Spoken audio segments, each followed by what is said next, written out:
He had taken the last trash bag out to the loading bay when the sound reached him. Laughter with a serrated edge, the kind that turns empty concrete into a trap. Malik Carter paused beneath the jaundiced security light behind the Aurelius Grand, a luxury hotel that smelled like money at noon and bleach at midnight. The clock on the service door read just past 11. His shift was minutes from ending, and the city was already shrugging on its neon.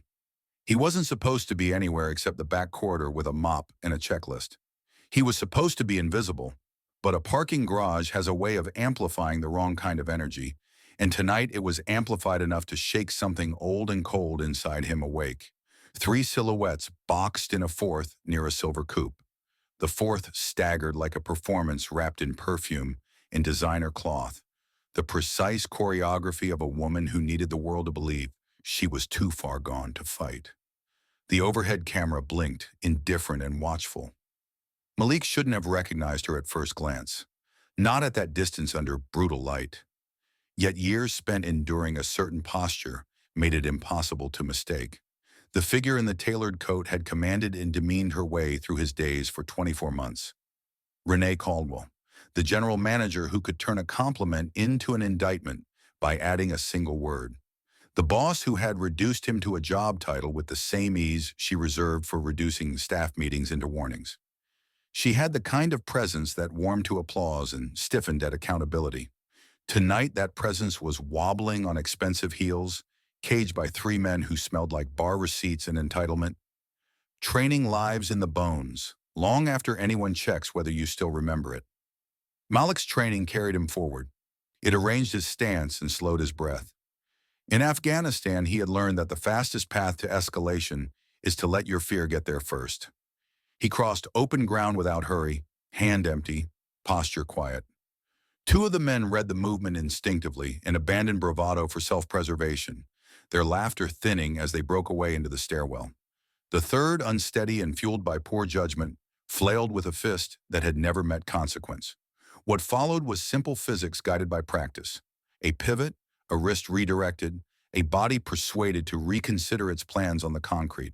The sound echoed like a door slamming on a storm. He guided Renee toward the passenger side of her coupe, steadying a woman who had never before counted on him for balance. The leather interior swallowed her whole. As Malik reached for the seatbelt, he noticed the small glass eye of a phone camera winking from her palm, the recording indicator tucked under the slope of her hand. Her eyes were glassy in the way of expensive whiskey, but not unfocused in the way of oblivion. The mask of helplessness had seams.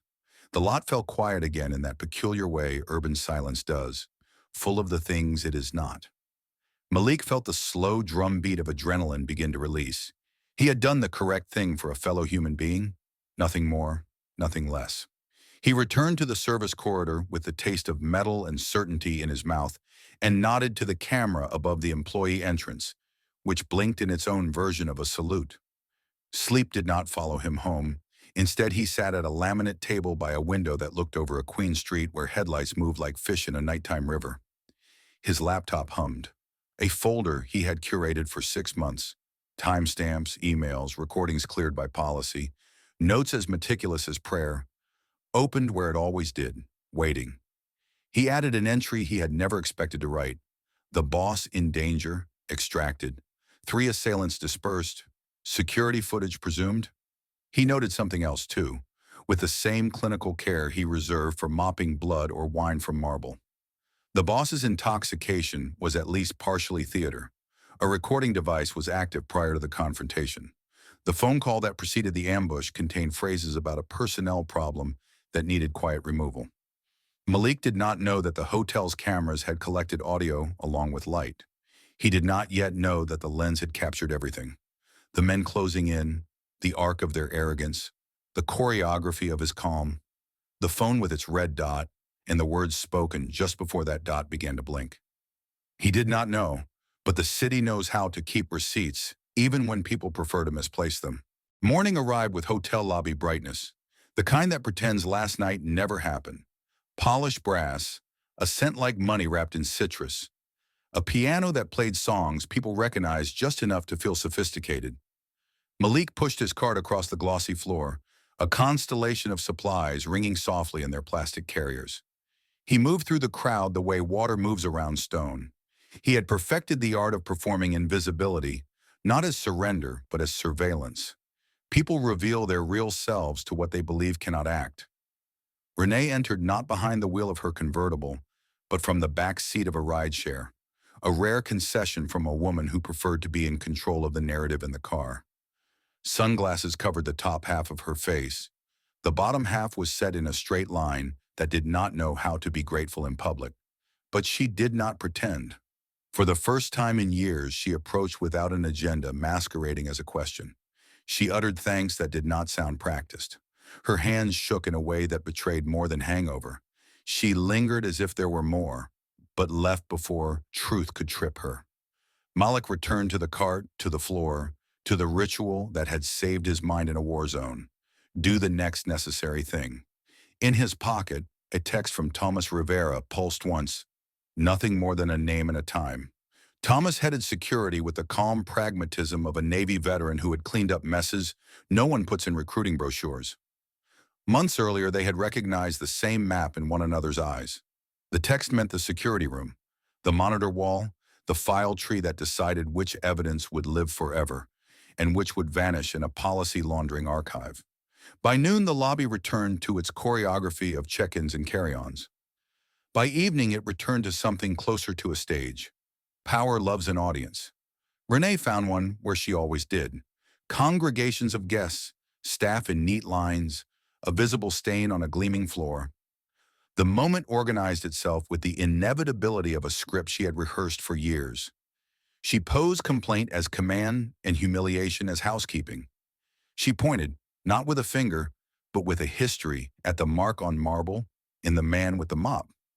A lesser version of Malik, the one who existed just after discharge, raw with the feeling that a country can love the idea of your service more than the facts of your skin, would have braced against the blow. The man he had become understood that a lobby could be a stage or a courtroom depending on who controls the lighting. He surveyed the puddle for what it was, fresh, still steaming slightly, created not by neglect but by a recent hand, and knelt without granting her the theater of eye contact. There is a power in choosing when to look up. He saved that choice for the end, when he would give her not rage but something far more dangerous. Composure. The hotel noticed. People always notice, even when they pretend they don't. A tourist couple exchanged a glance that said more than their comfort would allow. The receptionist's typing slowed. Malik finished the task, stood and offered nothing to the performance except a nod that acknowledged only the floor. It was a refusal to feed a fire that had been built for him to burn in. Patterns crave repetition. 3 days later, they found it. An email arrived to a dozen inboxes with the efficiency of corporate euphemism. A meeting at 6 in Conference B, agenda unspecified. The faces in the room were a study in endurance. Women who had carried this hotel on their backs, shoulders squared by decades of double shifts and unclaimed thanks. Men who had learned to keep their voices low to keep their jobs. Renee presided with the smile of someone who believes paperwork makes cruelty legal. It does not, but it has fooled empires. Roles were reassigned downward.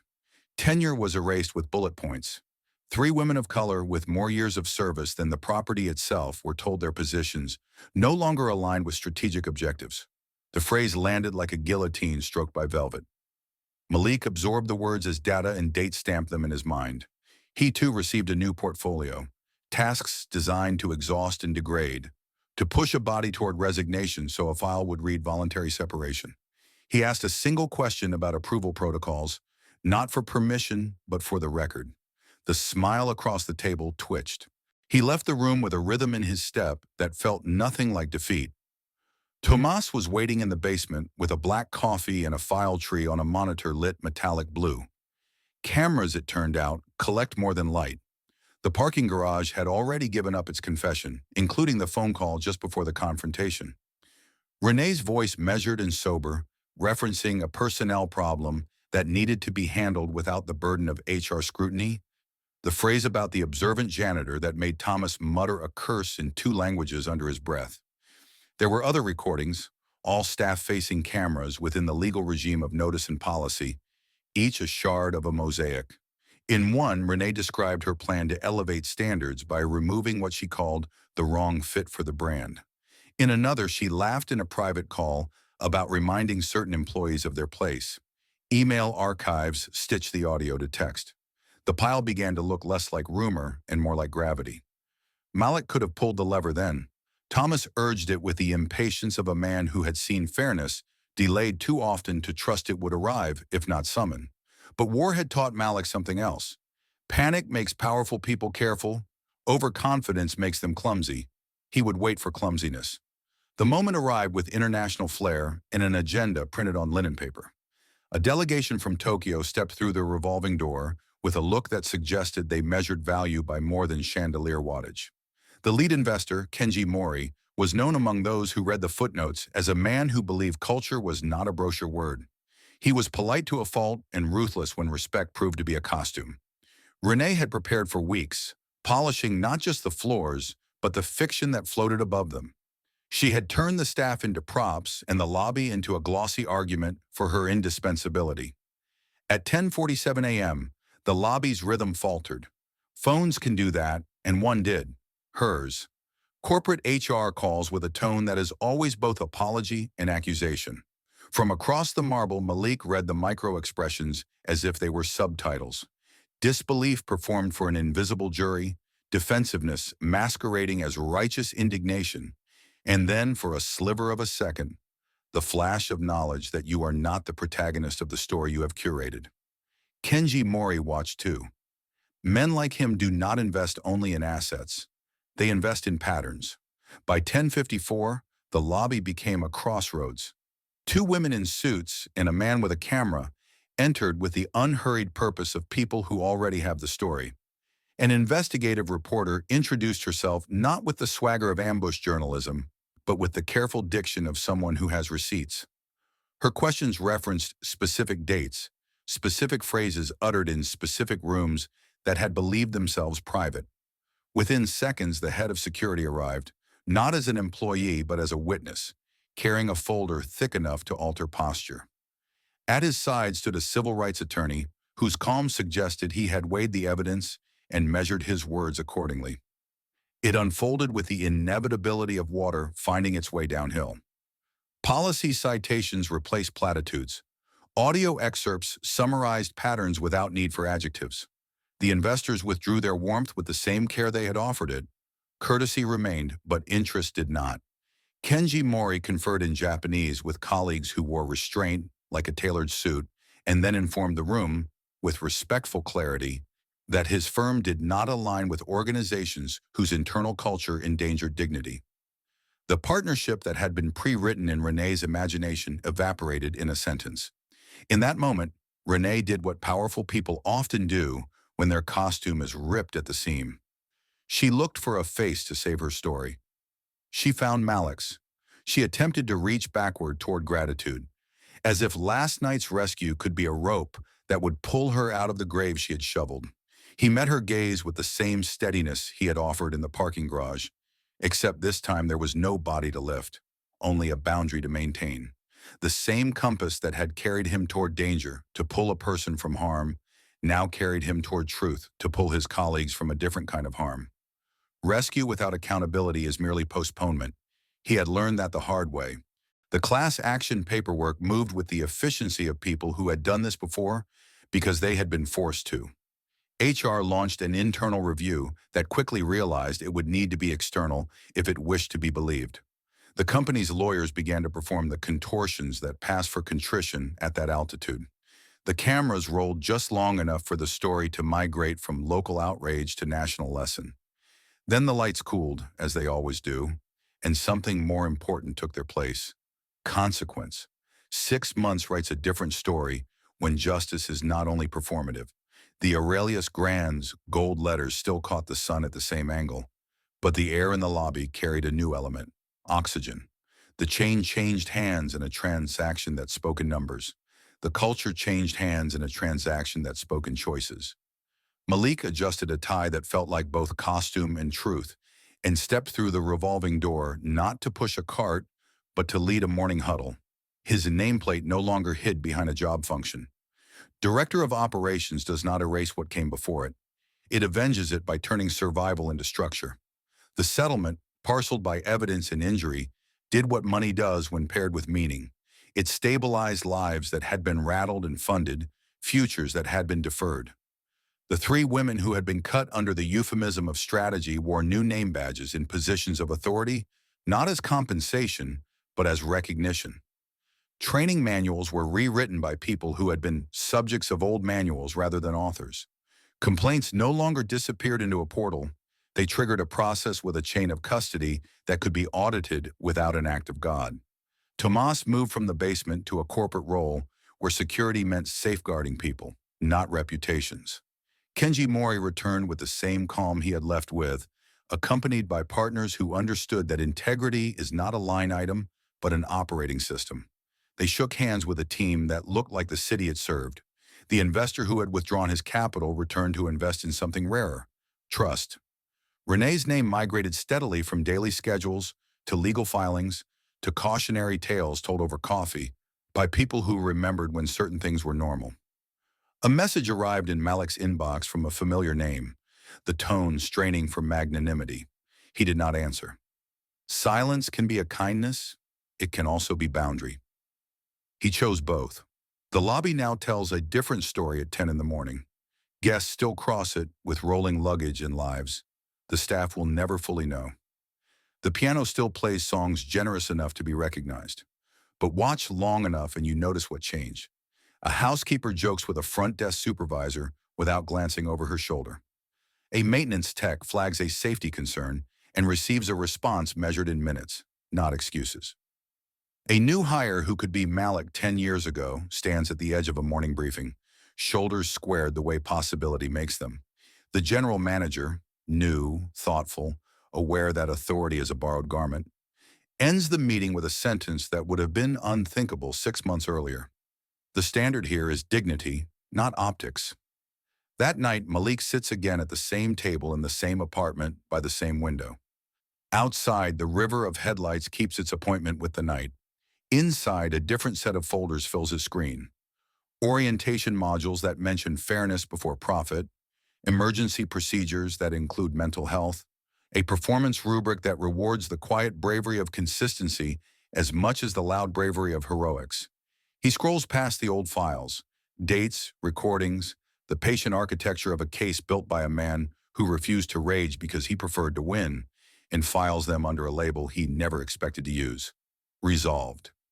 He thinks about the parking garage, the camera that watched without judgment, the woman who learned too late that alcohol cannot camouflage contempt, the men who scattered into a stairwell because courage never owned them, and the moment a city that prides itself on forgetting chose to remember. He thinks of the difference between mercy and enabling, of the line that seems invisible until someone draws it with enough fidelity that others can see it too. He does not believe in the universe as an accountant. He believes in choices.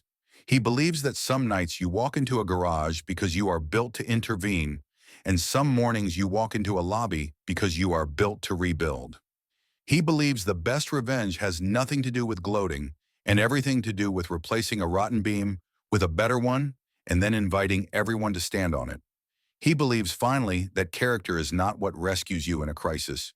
It is what you do once the crisis becomes a memory.